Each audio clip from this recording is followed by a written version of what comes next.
Mình xin chào tất cả các bạn nhé. Chúc các bạn có một buổi tối vui vẻ và hạnh phúc bên gia đình. Mình cũng xin chân thành cảm ơn tất cả các quý vị khán giả đã theo dõi và đăng ký ủng hộ kênh cho em trong suốt thời gian vừa qua. Một lần nữa em xin chân thành cảm ơn và kính chào tất cả các quý vị khán giả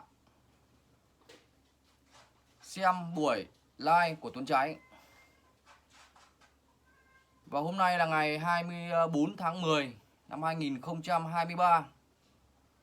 Em Tuấn Trái sẽ tiếp tục lên giao lưu, gặp gỡ với tất cả các quý vị khán giả qua một đường live. Do thời gian vừa rồi em cũng bận công việc gia đình và những công việc làm ăn của em, cho nên là em cũng không có thời gian để lên giao lưu trực tiếp với khán giả được. Thì em cũng mong mọi người thông cảm và lượng thứ cho em. Và để tiếp tục câu chuyện như thường lệ, và hôm nay em sẽ gửi đến tất cả các quý vị khán giả yêu quý trên kênh YouTube của Tuấn Trái một câu chuyện trong trại giam, để mọi người biết được và hiểu được cái tình cảm của những anh em phạm nhân khi người ta quen biết với nhau ở trong cái môi trường trại lớn, và khi về đời, về xã hội rồi thì người ta móc nối, kết nối với nhau để anh em họ làm ăn. Thì trong những câu chuyện anh em trong nhà tù khi về xã hội giúp đỡ, tạo điều kiện cho nhau để cùng nhau phát triển, thì cũng có nhiều những trường hợp là anh em gặp nhau, kết nối và làm lên việc lớn, làm lên sự nghiệp và thành công. Nhưng có những anh em thì về xã hội đấy, khi ngày xưa ở trong trại giam sống với nhau và có nhiều hứa hẹn dành cho nhau và tình cảm dạt dào, và cuộc sống trong đấy anh em cũng hiểu nhau. Bởi vì là những anh em thường thường là những anh em ở trong đấy, nếu như về xã hội mà có móc nối liên lạc với nhau để về xã hội quan hệ giúp đỡ nhau làm ăn, thì đa số những anh em là người ta phải thân thiết với nhau trong trại giam. Thì cuộc sống trong trại giam thân thiết với nhau thì thường thường là những anh em là người ta sinh hoạt, ăn uống với nhau, rồi người ta quý mến nhau và có tình có nghĩa với nhau ấy, thì về xã hội thì anh em người ta quan hệ, liên lạc lại quan hệ để móc nối làm ăn. Thì trong trại giam người ta, anh em người ta vẫn có câu là tình tù nghĩa đĩ. Cái câu tình tù nghĩa đĩ ở đây nó rất là, cái nghĩa của nó rất là rộng, rất là sâu xa. Mà chính vì cái câu tình tù nghĩa đĩ mà hôm nay em kể với quý vị khán giả cái câu chuyện để mọi người nghĩ xem cái câu nói tình tù nghĩa đĩ nó có đúng với như cái câu chuyện em chia sẻ với tất cả các quý vị khán giả trong đường live của em. Thì như mọi người đã được biết là từ những cái video trước, ở những cái tập trước em chia sẻ, em kể về con người anh Vũ Cứt. Và trong những cái câu chuyện em kể về cái cuộc sống và cái đế chế của anh Vũ Cứt này, thì mọi người cũng nghe được là em có nhắc đến thằng Tuấn Anh người Bắc Giang. Thì cái cuộc sống trong trại giam thì mọi người biết được là anh Vũ là một người anh trong trại giam, nếu về cục bộ địa phương, về tỉnh thành thì là ở Thanh Hóa. Trong mặt trại giam Thanh Phong ở cái thời điểm đấy, anh Vũ thì tất cả những người anh em ở Thanh Hóa người ta coi anh Vũ là một người anh lớn của anh em Thanh Hóa. Thì tất cả những anh em Thanh Hóa, bất kể có một cái công việc gì là phải thông qua anh Vũ, kể cả từ chuyển đội hay là làm cái nọ cái kia để mà vi phạm thì đều phải thông qua anh Vũ. Hay đơn giản nhất là từ cái thăm gặp dở đi các bạn, là những anh em đấy người ta có những cái món quà gì mà gia đình khi thăm gặp xách vào cho đấy để phục vụ những anh em cải tạo đấy, thì những anh em người Thanh Hóa người ta rất trân trọng và yêu quý, tôn sùng cái anh Vũ Cứt này. Và vì thế là có những cái thứ gì thăm gặp là những của ngon của lạ là cũng đầu tiên là cũng phải đem quà để biếu cho anh Vũ Cứt này. Mà vì thế cái cuộc sống của anh Vũ Cứt này, hay những cái tiếng tăm của anh Vũ Cứt này trong trại giam ấy một thời gian là nó lừng lẫy, nó có tiếng ở trong cái mặt trại giam Thanh Phong của huyện Nông Cống, tỉnh Thanh Hóa đấy các bạn. Thì tất cả mọi người nghe em kể ở những cái video trước là cái quẫy của anh Vũ Cứt này thì là cả một cái tập thể đội 14 đấy nó có hơn 40 con người. Thì trong số đó cái quẫy của anh đấy thì nó chiếm 2/3 số người là sinh hoạt với quẫy của anh Vũ Cứt này. Tất cả những anh em ở những tỉnh thành khác không cứ là những người anh em ở Thanh Hóa về sinh hoạt với anh Vũ. Nhưng trong số đó có thằng Thế Anh, mà cái nhân vật ngày nay em kể với quý vị khán giả cái câu chuyện đấy là mọi người đã nghe em kể về thằng Thế Anh này từ ở những cái tập trước. Thì tất cả những người anh em mà khi ở những tỉnh thành khác, khi ăn cơm với anh Vũ Cứt này thì cũng có một số anh em là người ta bằng mặt và không bằng lòng với anh Vũ Cứt này. Nhưng cũng có anh em là người ta yêu quý và người ta tôn trọng anh Vũ thật sự. Cái người mà tôn trọng yêu quý anh Vũ thật sự là người mà hôm nay em kể với quý vị khán giả câu chuyện là thằng Nguyễn Thế Anh, người Bắc Giang các bạn. Thì tất cả những anh em kia, mặc dù khi ở trong trại giam mà còn anh Vũ ở đấy thì là anh em người ta vẫn còn bắt buộc phải sinh hoạt với anh Vũ. Và khi anh Vũ anh về rồi thì những người anh em kia người ta bóc tách hết ra. Bởi vì án người ta dài, người ta phải có con đường riêng của người ta để anh em họ cải tạo. Thì trong số đó cũng có thằng Thế Anh, nó cũng xin chuyển đội để nó bóc tách ra, để nó sinh hoạt một mình. Thì ở cái thời điểm đấy là thằng Thế Anh này nó còn hơn 1 năm nữa là nó hết án nó về. Cái bản án của nó là bản án hơn 5 năm các bạn. Và sau khi anh Vũ anh về là nó cũng xin chuyển về cái đội 30 của em là đội khâu bóng để nó cải tạo. Mà vì vậy em đã quen biết được thằng Thế Anh này và em được nghe những câu chuyện của nó ngày xưa nó sinh hoạt ở của anh Vũ đấy. Và nó đã tâm sự, nó kể với em nhiều về cái thời đế chế hoàng kim của cái anh Vũ Cứt đấy. Lý do tại sao mà thằng Thế Anh này nó lại một cái ân tình với anh Vũ Cứt. Thì ngay từ lúc đầu, khi thằng Thế Anh này cũng là một người phạm nhân lính mới bước chân lên trên trại giam Thanh Phong về cái K3 đấy, thì mọi người đã biết là anh Vũ này là một người rất mưu mô và xảo quyệt và có đầu óc trong trại giam. Thì tất cả những anh em lính mới bước chân đến buồng giam của đội 14 đã được anh Vũ này, anh đã chăn, đã dắt đấy, đã đưa lên để uống nước và dần dần về sinh hoạt với anh. Mà vì vậy thằng Thế Anh này nó cứ sinh hoạt với anh ấy ròng rã mấy năm rồi, bởi vì nó đã vào một cái thế rồi. Ngay từ khi nó bước chân lên trại giam các bạn, thì ở cái thời điểm thằng Thế Anh nó cũng thuộc dạng là con nhà có điều kiện.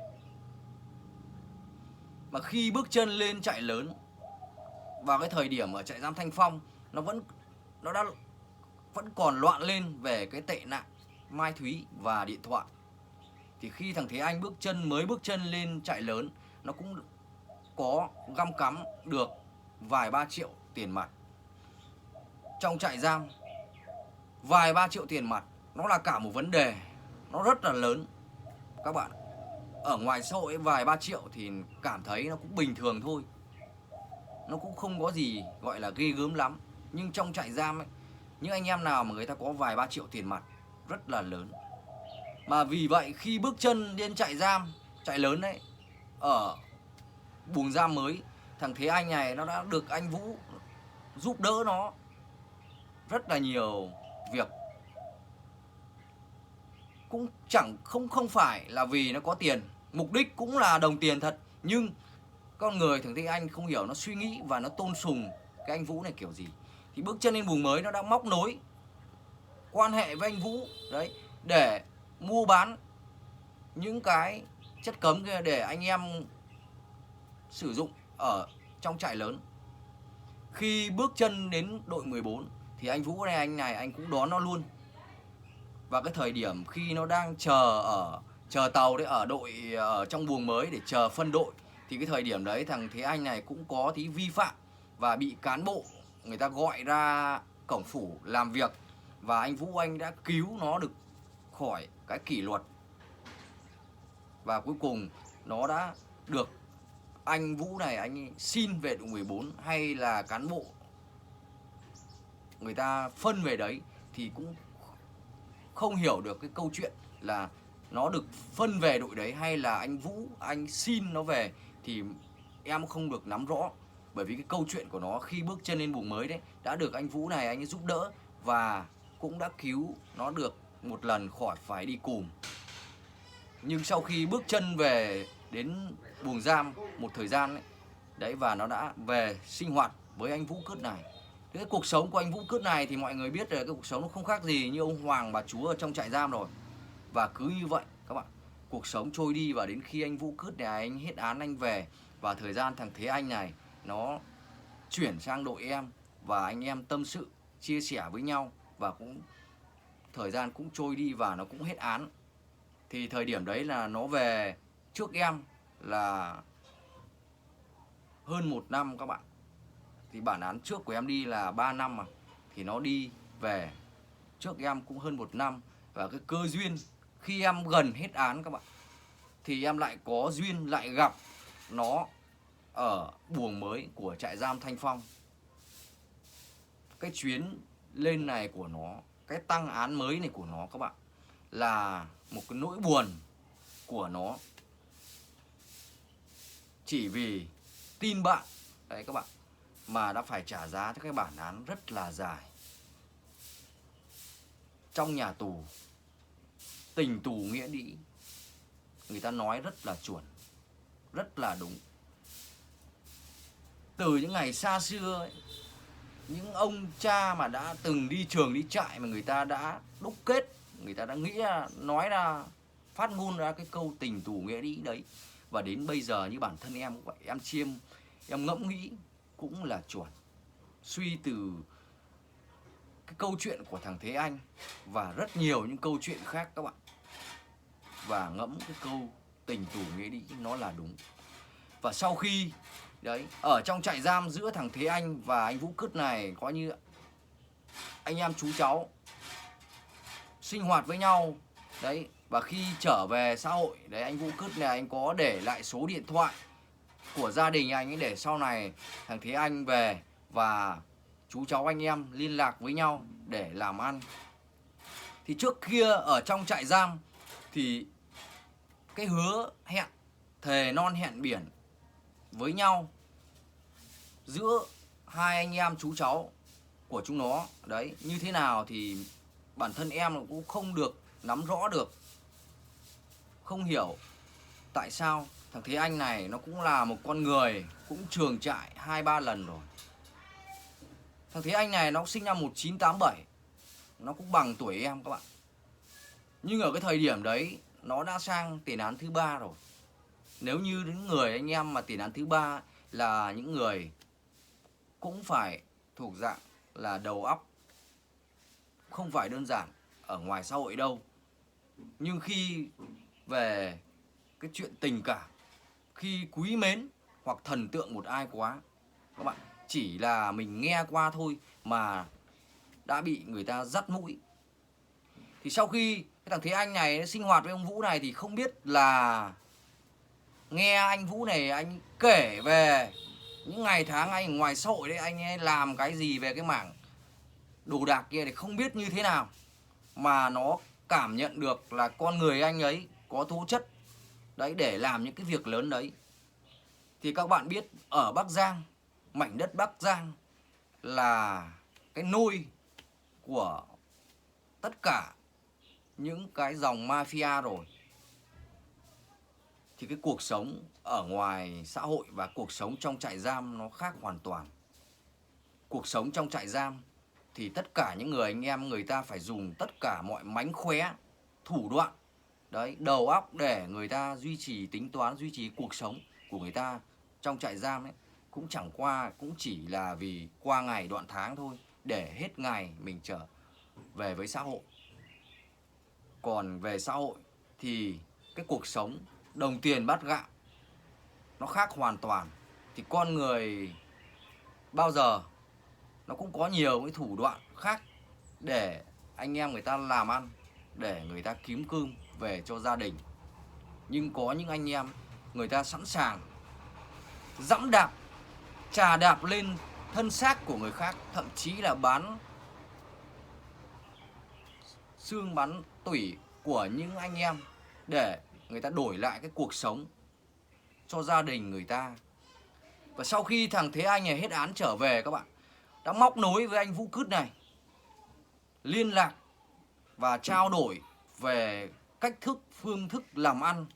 Và sau khi cái cuộc gọi điện về xã hội đấy và giữa chú cháu nó đấy thăm hỏi với nhau và trao đổi thế nào thì em cũng không nắm rõ. Và sau khi thằng Thế Anh này có lên một chuyến nhà anh Vũ Cứt này để chơi, cho nó biết nhà biết cửa, và cũng một phần là để nghe ngóng tình hình, hiểu thêm về anh Vũ Cứt này để chuẩn bị cho cái chiến dịch làm ăn mới của hai chú cháu nó.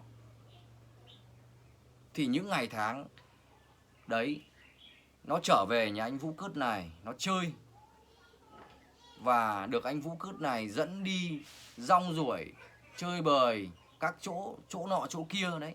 Thì thằng Thế Anh này nó cũng cảm nhận được là ở ngoài xã hội đấy, anh Vũ này anh có rất nhiều những cái mối quan hệ mật thiết, có nhiều những mối quan hệ mật thiết về làm ăn cái mảng mafia này. Mà thằng Thế Anh này nó đã nghĩ được như vậy, và cuối cùng nó đã tin tưởng và đặt niềm tin tuyệt đối về anh Vũ Cứt. Và sau khi nó chơi bời, ăn chơi ở nhà anh Vũ Cứt này, tham quan, thăm nhà thăm cửa nhà anh Vũ Cứt này xong, và nó trở về Bắc Giang. Và lúc bấy giờ bắt đầu móc nối với anh Vũ Cứt để làm ăn về cái con đường mafia các bạn. Thì cái chuyến hàng đầu tiên giữa hai chú cháu anh em nó làm ăn thì vẫn ok, vẫn chót lọt. Thì chuyến hàng đầu tiên anh Vũ Cứt này đấy, anh có nhờ nó lấy cho một ít đớ để về anh ấy tiêu thụ và như thế nào đấy, ABC ở cái khu vực của anh ấy sinh sống. Thì lần đầu tiên chuyến hàng của nó đầu tiên đi các bạn rất là suôn sẻ và như ý. Và thậm chí nó còn có nhiều những cái niềm tin hơn về con người anh Vũ Cứt này. Và không ai học được chữ ngờ. Cái cuộc sống xã hội và cái con người ở bên ngoài xã hội, nó có nhiều những con người, nó có những cái lòng nhan hiểm, bán đứng anh em, sẵn sàng các bạn, chỉ vì cái lợi ích cá nhân của nó thôi mà nó đã bán đứng anh em. Và sau khi thằng Thế Anh này ấy, đi một chuyến hàng với anh Vũ này về và chót lọt, mọi chuyện suôn sẻ các bạn, và cứ như vậy về quê và với cuộc sống hàng ngày đấy, làm ăn chỗ nọ chỗ kia đấy. Và một thời gian sau các bạn lại có tiếp một cuộc điện thoại của anh Vũ liên lạc đấy, để tiếp vận chuyển mang đến để cho anh ấy một số lượng hàng lớn lớn nữa để anh ấy tiêu thụ. Và thằng Thế Anh này cứ nghĩ là cái chuyến hàng này nó vẫn cứ như đợt trước đấy, không có chuyện gì xảy ra, cũng không nghi ngờ gì, cũng không suy nghĩ gì các bạn. Bởi vì nó đã ăn ở sinh hoạt với anh Vũ này mấy năm rồi trong trại giam, và về xã hội. Đấy, đã đến nhà đến cửa chơi, ăn ở đấy dăm bữa nửa tháng rồi, và được anh dẫn đi hết chỗ nọ chỗ kia, và hiểu được và cảm nhận được về con người anh ấy và cái độ quan hệ bên ngoài của anh. Và cũng nghĩ được là cái chuyến hàng trước đã chót lọt rồi các bạn. Và tiếp tục chuyến thứ hai ấy, không tính toán, không so đo gì, và đi tiếp một chuyến hàng nữa đến nhà anh Vũ. Thì như mọi lần nó kể là như lần trước nó đến, khi bước chân đến bến xe một cái là anh Vũ Cứt này anh ấy đã đón ở đấy rồi. Anh đã đón ở đấy rồi các bạn. Nhưng lần này khi chuyến hàng thứ hai đến thì mọi chuyện nó xảy ra một cách khó hiểu. Trước khi chuyến hàng thứ hai này đi thì thằng Thế Anh này và anh Vũ Cứt này có trao đổi qua điện thoại. Đấy là như thế nào đấy. Và cứ như vậy mà tiến hành. Nhưng sau khi bước xuống xe thì không thấy người đâu. Gọi điện thì lúc bấy giờ thì anh ấy bảo là cứ bắt xe ôm đi xuống dưới kia đi, xe anh đang đi giữa đường không may bị hỏng, đang phải sửa ở ngoài tiệm. Thì thằng Thế Anh này nó cứ nghĩ là thật, bởi vì nó quá tin tưởng về con người anh ấy. Và cứ như vậy các bạn, xuống đến xe, thằng Thế Anh này cũng không suy nghĩ gì cả, cứ nghĩ đó là một người anh người chú thực sự của mình, và gọi xe ôm để bắt trở về nhà anh Vũ Cứt này giao hàng. Thì đúng là số thằng này, cuộc sống của nó ở ngoài xã hội chỉ đến đấy là kết thúc các bạn. Thì khi bước xuống xe, nó gọi xe ôm bắt đúng vào một người gọi là đồng chí công an trong đội ma túy của công an tỉnh Thanh Hóa các bạn. Và sau khi thằng Tuấn Anh này gọi chú xe ôm này chở thì cứ như bình thường các bạn, không khác gì như những người khác vậy. Thì anh xe ôm này, chú xe ôm này chú chở có đi bình thường, cũng giả giá, làm giá đoàng hoàng. Và cứ như vậy đi đến giữa đường một cái các bạn, là không hiểu tại sao ở đâu ra mười mấy 20 chú công an, cả áo xanh và áo dân sự, ập ra phập luôn ông xe ôm và thằng Thế Anh này. Thì lúc bấy giờ thằng Thế Anh này nó mới biết được là ông xe ôm là công an. Và sau khi ấy, vụ việc xảy ra, công an ập vào khám trong túi chéo của Thế Anh các bạn, là có một số lượng đớ.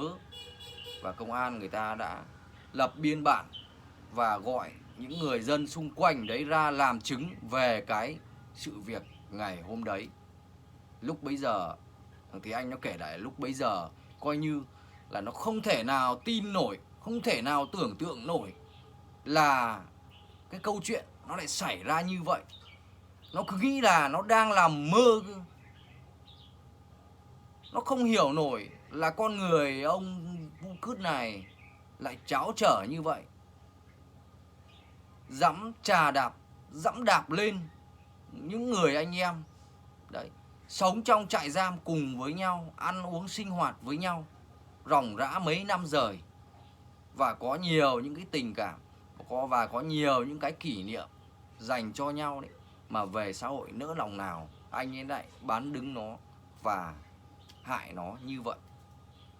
Và sau khi thằng Thế Anh này bắt về cầu cao của tỉnh Thanh Hóa, giam giữ ở đấy các bạn, và mấy tháng sau cái vụ án nó được đưa ra xét xử. Và cuối cùng thằng Nguyễn Thế Anh này, người Bắc Giang, phải chịu một bản án là 20 năm tù. Và thời điểm đấy nó lên trại thì em cũng sắp hết án rồi. Thì cái ngày hôm nó lên trên trại lớn đấy thì như thường lệ là bọn em là đội quản chế khâu bóng ở trong xưởng. Đấy, thì là chuyến Bắc Giang người ta lên là buổi sáng các bạn. Thì lúc bấy giờ là cũng sắp sửa hết giờ lao động rồi, và anh em phạm nhân đấy là chuẩn bị ra rửa ráy chân tay mặt mũi và mặc quần áo sút trại để trở về khu chờ cán bộ cán bộ trực trại vào nhập trại để trở về khu. Thì lúc bấy giờ có một chuyến lính mới ở cầu cao Thanh Hóa lên trại lớn. Phân từ chuyến lính mới ở bên ca trung tâm K1 đấy, phân sang ở cầu cao đấy, ở ca trung tâm phân sang bên K3 này để chờ phân đội đấy các bạn. Thì cái chuyến lính ở Thanh Hóa lên lúc bấy giờ nó rơi vào khoảng tầm gần 20 số. Thì tất cả những anh em phạm nhân lính mới từ cổng phủ sau khi được khám đồ xong và xách đồ về buồng mới, là cái buồng khu của bọn Tinh Tinh ấy, bọn Hồng Hoài Nhi đấy. Thì là cái buồng mới đấy nó sát với cái xưởng của đội quản chế bọn em là Khâu Bóng ở đấy. Thì tất cả những anh em lính mới bước chân vào xách đồ vào trong buồng mới rồi, thì còn mỗi thằng Thế Anh này lẽo đẽo các bạn, xách cái túi nội vụ đấy đi lếch thếch đằng sau cùng, với cái vẻ mặt là rất bất mãn với cái cuộc sống và thực sự là rất đang tư tưởng và chán trường. Thì từ đằng xa bọn em trong xưởng nhìn ra đấy, nhìn đoán là rất cái dáng này, cái dáng bộ này nhìn rất là giống thằng Thế Anh Bắc Giang. Đầu tiên thì anh em cũng nhìn xa thì cũng không ai tin là nó, cũng chỉ là nhìn giống này, nghi thôi. Nhưng càng về gần các bạn, khi nó xách túi đồ gần đến cổng khu đấy, thì anh em mới nhận diện rõ là thằng Thế Anh Bắc Giang. Và như vậy anh em sau khi ở với nhau, quen biết với nhau ở trong đấy các bạn, thì thấy thằng Thế Anh này bước chân lên trên trại một lần nữa, thì tất cả những người anh em ở cái đội 30 của bọn em ấy là những anh em quen biết nó, chơi thân với nó đấy, và đã xin ông quản giáo ra gặp nó để tâm sự, nói chuyện. Thì bước đầu tiên lên thì anh em cũng giúp đỡ, tạo điều kiện thế nọ thế kia, và được nghe nó chia sẻ, nó kể về cái câu chuyện, cái vụ án của nó xảy ra như vậy. Thực sự các bạn là khi nó kể về cái câu chuyện của nó, cái vụ việc của nó, các bạn, nó rơm rớm nước mắt, mắt đỏ hoe. Lúc bây giờ gọi là thằng Vũ nữa, chứ không gọi là chú Vũ như ngày xưa nữa. Nó nói không thể nào tôi tin nổi bạn ạ. Con người nó, thằng đấy, con chó đấy, nó lại làm cái chuyện này với tôi. Mà ngày xưa ở trong đấy, nó kể là ngày xưa ở trong đấy cuộc sống không có cái gì cả, nhà chợt nhớ chợt thương thôi.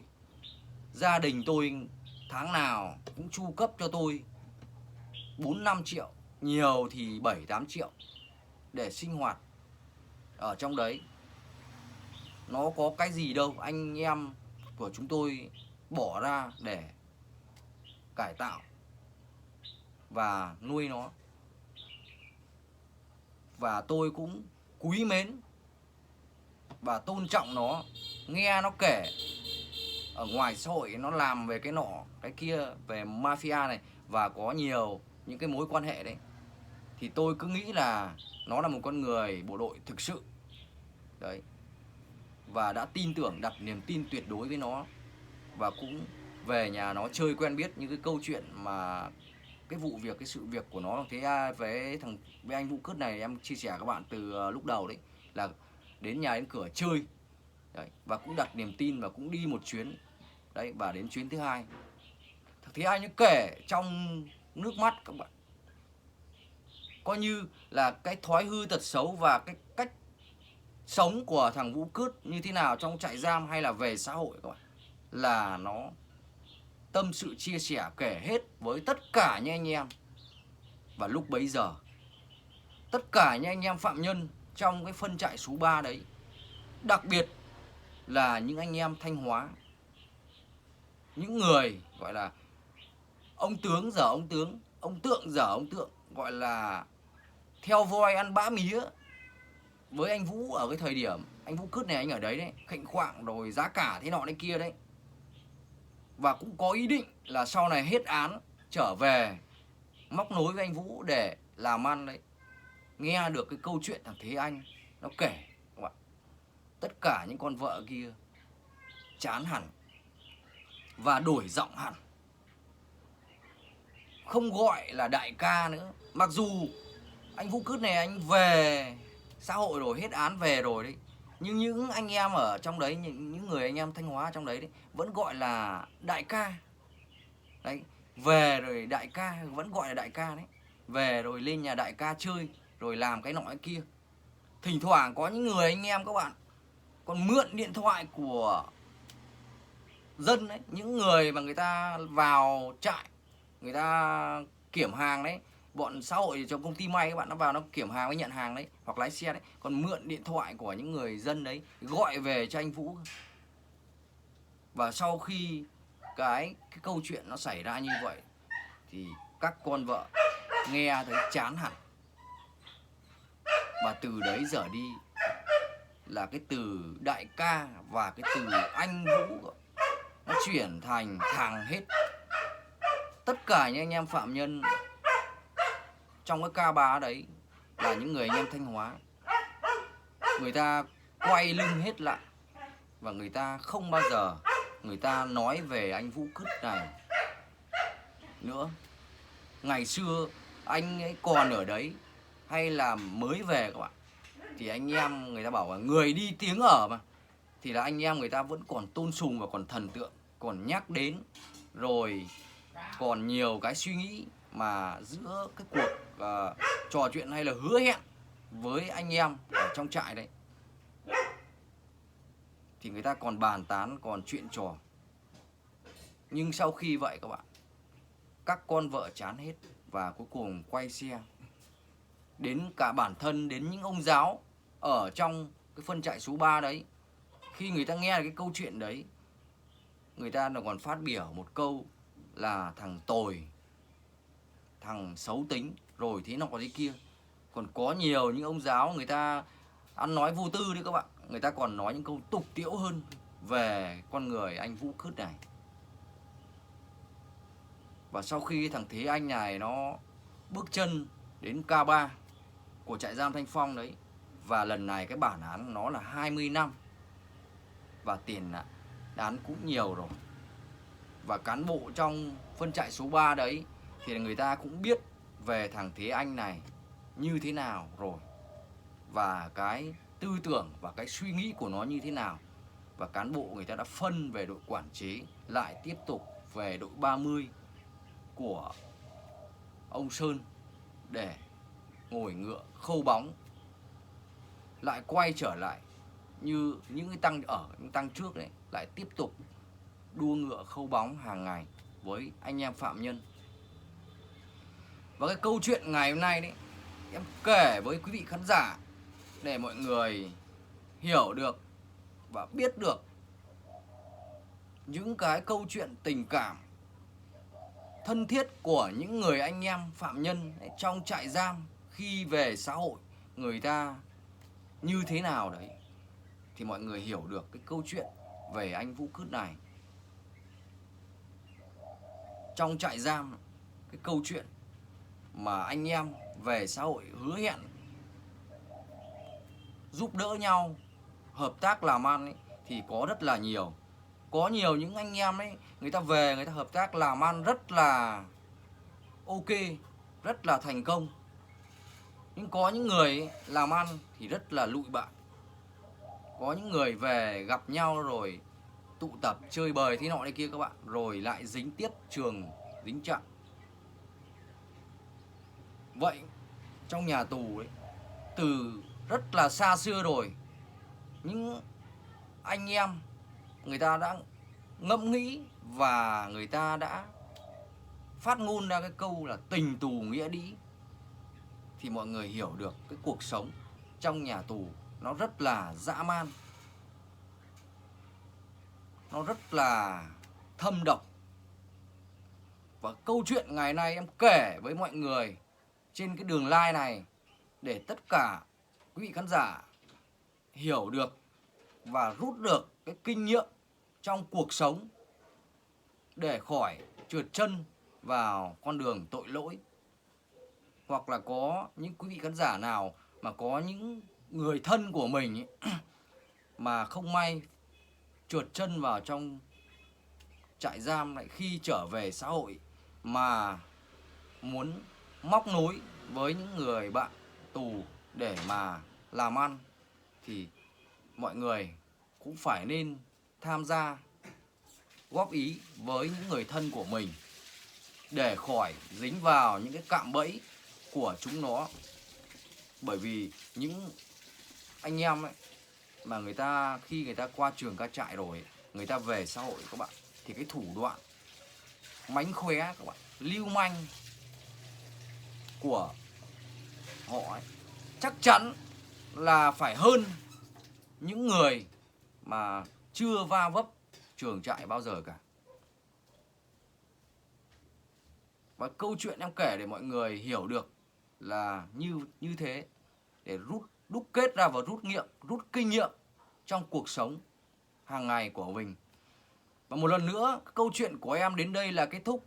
Em xin chúc tất cả các quý vị khán giả có một buổi tối vui vẻ và hạnh phúc bên gia đình. Mọi người nhớ nhấn like để ủng hộ kênh cho em. Quý vị khán giả nào chưa đăng ký thì cho em xin một nút đăng ký để được theo dõi những cái video em kể về những câu chuyện hay và chân thật nhất trong nhà tù, để mọi người biết được và rút được kinh nghiệm trong cuộc sống. Một lần nữa em xin chân thành cảm ơn và hẹn gặp lại quý vị khán giả vào những video lần sau. Xin chân thành cảm ơn, hẹn gặp lại.